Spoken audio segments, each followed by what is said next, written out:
Yeah, most girls are because they never had to be useful, right? That's just what it comes down to. Like, especially attractive ones, right? Mid girls, maybe they'll provide a bit more value, but like if we're talking about women that are objectively pretty damn attractive, a lot of the times they're pretty useless because they've never had to be useful because guys don't really put them through the test, right? They don't put them through their paces. So, first, once you have this thing established where you have time, right? 6 months to a year, guys, during that period of time, you need to see her utility, man. Like, how does she help you out? Now, the thing is that every man is different, so this is really based on what your needs are, right?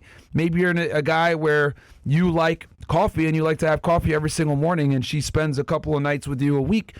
She needs to make sure that she has that coffee ready for you, right? It could be something as small as that, or it could be all the way up to you don't like checking your emails, or you don't like looking at mail and picking up your mail, right? You could delegate that to her. So it really comes down to how resourceful you want her to be and how helpful you want her to be, and put it through her paces and see what she can actually help you with.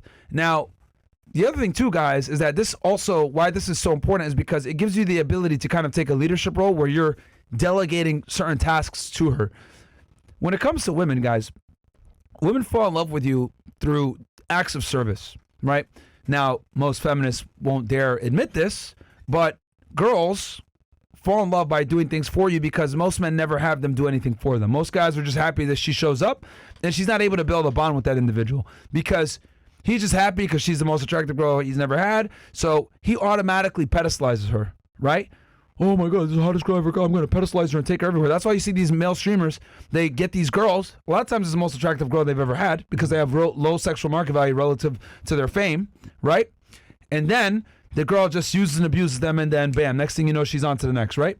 So what ends up happening is if you're able to get this girl, vet her, and then you have her do tasks for you, what you naturally end up doing is you create the attractive and the proper hierarchy. Does that make sense? Because by you giving her tasks, you automatically put yourself in a dominant leadership role. Yeah. Okay? So everything else works its way out naturally because if you're having her do things for you and using her, seeing how much utility she provides, the natural order of you being the dominant leader falls into place, and then she starts going ahead and providing these services to you, right? Helping you out. And that puts you naturally up here and her here as your subordinate. And that's how relationships work. This bullshit, guys, that they try to tell you on the internet, oh, it's equal partnership, 50-50, blah, blah, blah. I need you guys to get rid of that shit right fucking now. It's done. Like, that shit.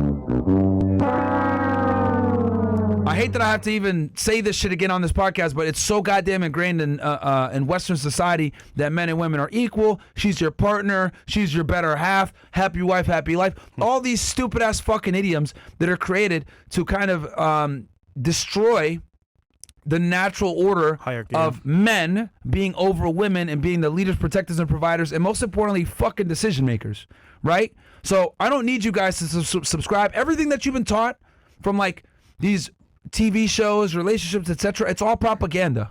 It's all fucking propaganda.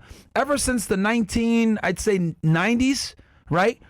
They've made men look like bumbling idiots, where the girl's the smarter one, she's the leader, it's her, she's the boss, blah, blah, blah. It's all a bunch of propaganda to push forward this ideal, this agenda that men and women are equal.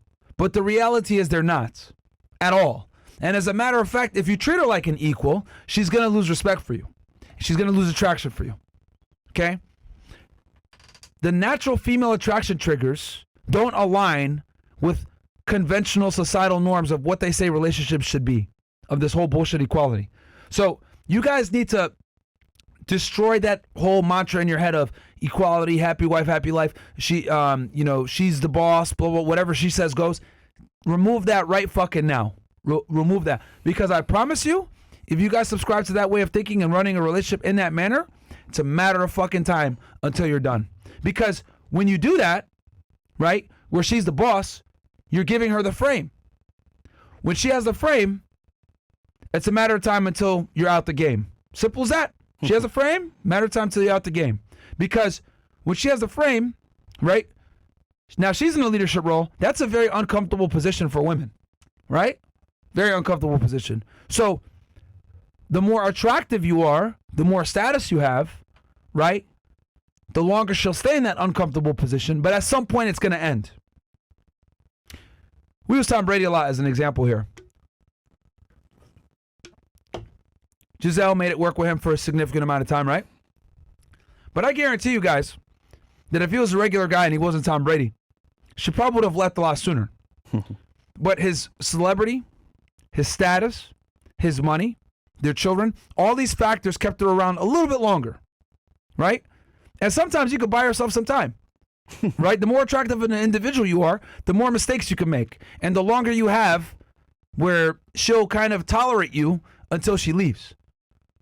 But I don't want you guys to be in that position where you're burning your sexual market value, right, to buy time for her to find somebody better than you. That's what basically ends up happening a lot of times, where girls stick in these relationships with guys that they don't like. I'll give you guys another example. Sam and Neon have been together now for what, over a year? Something like that. You guys think she's there because she actually likes him and she wants to make it work? No. She understands that he's a means to an end. He's not sexually arousing to her. But she understands that for her to continue her streaming career, she needs to tolerate him to some degree. So what ends up happening is she's there on camera, but she's cheating on him in the back end, right? Cold world. Because he didn't naturally put her where she needs to be in the hierarchy. She's the boss, she's the decision maker, he's following her, etc. So she's just tolerating her because of ulterior motives. I don't want you guys to ever be in this position where a girl is simply tolerating you and then doing some shit on the side. Because if a girl's cheating on you, but she's still with you, there's something that you offer that the other guy doesn't offer yet. But once he offers it, she's fucking gone. This is the whole monkey branch concept, right? She's holding on to one branch like this while moving to another one, and she's not going to let go of this one until she has this one firmly in her grip, which, translation, this other individual fulfills all of her needs so that she no longer has a use for you. And if this guy can't fulfill it, let's say it's like this situation with Tom Brady where he's just a fucking martial artist that doesn't make as much money, right? She doesn't fully leave until she has a kid, like we can see now. It hit the news that she's going to have a child with this guy, but I guarantee you guys that they've been banging raw for years. And we're just now finding out that they're about to have kids. She probably was cheating on Tom while they were still together. Yeah. Because women don't just leave a guy randomly, man. They leave and they do it nice and slowly. It's like a whole exit strategy where they're leaving in a manner that's most conducive to their overall success in the future. This is how girls move with relationships. They're not stupid like us where we don't have a game plan if we decide to leave. They always have a game plan. And they have a couple of backups. Yeah. Every single time. So I saw that to say this because I don't want to be ranting here and yapping. The usefulness needs to be established because it puts the natural order of things the way they need to be. That's why you need to make sure that she's useful, because it naturally puts you in a leadership role. This whole equality thing, get rid of it immediately, guys. Cut that shit from your brain. It doesn't exist. It's not real. Don DeMarco. Yeah. What's the next one? Just out to your point real quick, the word boredom itself kind of encapsulates what you're saying right now, because if you're not making her useful for your life and she's bored, you know what she's going to do? Go somewhere else and be unbored. Or, for example, find another guy that gets her excitement when you don't, and use that time with that guy because she's bored. And again, Tom Brady was away at camps, working his ass off for the family. You know what she was? Giselle was bored. This guy gave her some excitement, some tussle on the mats, if you know what I'm saying. And the whole time, she's saying, Tom, come back. If you don't come back, Tom, I'm going to leave. But the whole time, you know what she was doing? Tussling with homeboy on the mats. Yeah. So listen, guys, when they're bored and they're not being useful to you, they're going to find ways to be useful to other men. So very true. So guys, quick word from our sponsor real fast. You know we don't mess around when it comes to leveling up, and that goes for your coffee too. If you're still drinking that sugary shit, you're already started your morning off wrong. 1775 Coffee's protein creamer is what real men use to start their day. 10 grams of whey protein per serving, designed to build muscle and boost metabolism. Most people are tossing whey protein into their coffee, but we took it a step further and made a creamer with whey protein already built in, no added sugar, just protein.